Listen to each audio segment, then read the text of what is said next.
돈 좀 모아보겠다고 마음먹으면 바로 머리 아파지는 질문이 하나 있지. 저축부터 해야 할까? 아니면 투자부터 시작해야 할까? 누구는 요즘 같은 시대에 예적금만 하고 있으면 바보라고 하고, 또 누구는 주식하면 집 날리니까 무조건 현금부터 쥐고 있으라고 겁을 줘. 양쪽 말이 다 맞는 것 같아서 결국 아무것도 못하고 제자리 걸음만 하게 되는데, 사실 여기서 중요한 건 저축이 맞냐 투자가 맞냐가 아니야. 진짜 핵심은 바로 순서거든. 돈을 제대로 불리는 사람들은 무조건 많이 버는 사람이 아니라 돈을 다루는 순서를 정확히 아는 사람이야.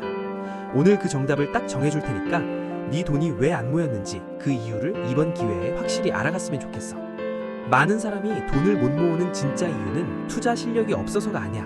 사실은 돈을 넣는 순서가 엉망으로 꼬여있기 때문이지.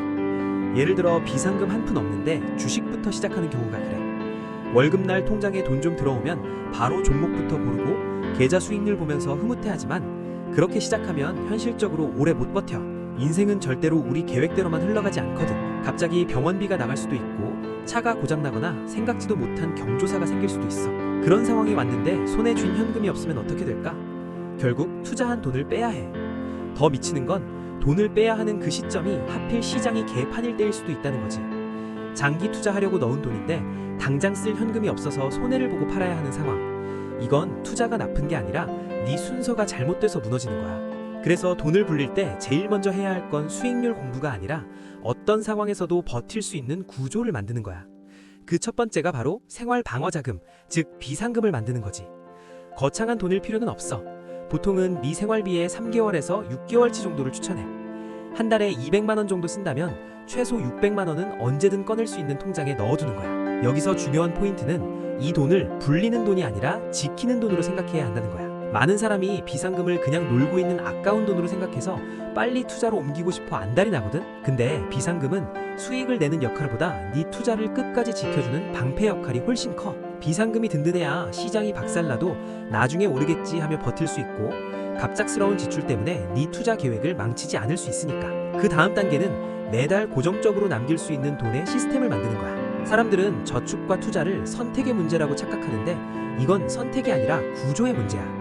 남으면 저축해야지 라는 말은 안 하겠다는 소리랑 똑같거든. 카드값 나가고 약속 몇 번 잡히면 월급은 순식간에 사라지잖아. 그래서 얼마를 투자할지 고민하기 전에 매달 무조건 남길 수 있는 금액부터 딱 정해야 해.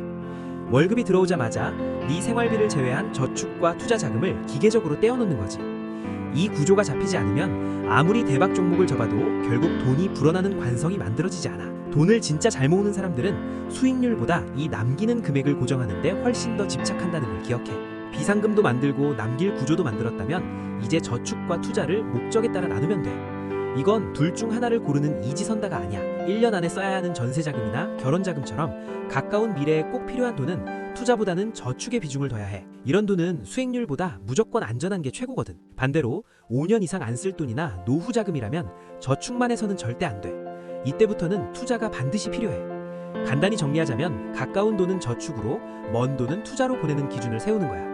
이 기준이 없으면 당장 써야 할 돈까지 투자하게 되고, 시장이 흔들릴 때 네 인생까지 같이 흔들리게 될 거야. 처음 투자를 시작할 때 뭘 사야 할지 종목부터 찾는 거, 그 마음은 이해해. 하지만 초보일수록 무엇을 사느냐보다 얼마를 얼마나 오래 어떤 마음으로 넣을 수 있느냐가 훨씬 더 중요할 때가 많아. 매달 30만 원을 꾸준히 넣는 사람과 한 번에 300만 원 넣고 불안해서 잠 못 자다가 금방 빼버리는 사람의 결과는 안 봐도 뻔하거든. 돈은 크게 한 번 넣는 것보다 작아도 꾸준히 넣는 쪽이 결국 이기게 되어 있어. 그러니까 저축과 투자를 싸우게 만들지 말고 저축으로 네 삶을 방어하고 투자로 네 자산을 키우는 구조를 같이 가져가야 해. 비상금 만들고 남길 금액 고정하고 가까운 돈은 저축으로, 먼 돈은 투자로 보내는 이 과정을 자동화해버리는 거지.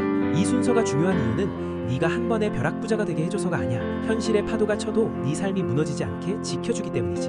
돈은 수익률이 좋아서 불어나는 것 같지만 실제로는 끝까지 살아남아 계속 남길 수 있는 사람이 결국 다 가져가게 되어 있어. 저축이 먼저냐 투자가 먼저냐 묻기 전에 나는 내 돈을 제대로 나눠서 쓰고 있는가?부터 스스로 물어봐. 기준 없이 기분 따라 움직이면 돈은 계속 네 손을 스쳐 지나가겠지만, 지킬 돈과 불릴 돈을 구분하기 시작하면 그때부터 돈은 네 편이 되어 쌓이기 시작할 거야. 영상 끝나기 전에 딱 하나만 해보자. 지금 네 통장에서 당장 쓸 돈, 버틸 돈, 그리고 오래 묵혀둘 돈을 머릿속으로라도 나눠봐. 그 순서가 잡히는 순간부터 네 재테크는 이전보다 훨씬 더 단단해질 거야. 영상이 조금이라도 도움이 되었다면 구독과 좋아요를 부탁해.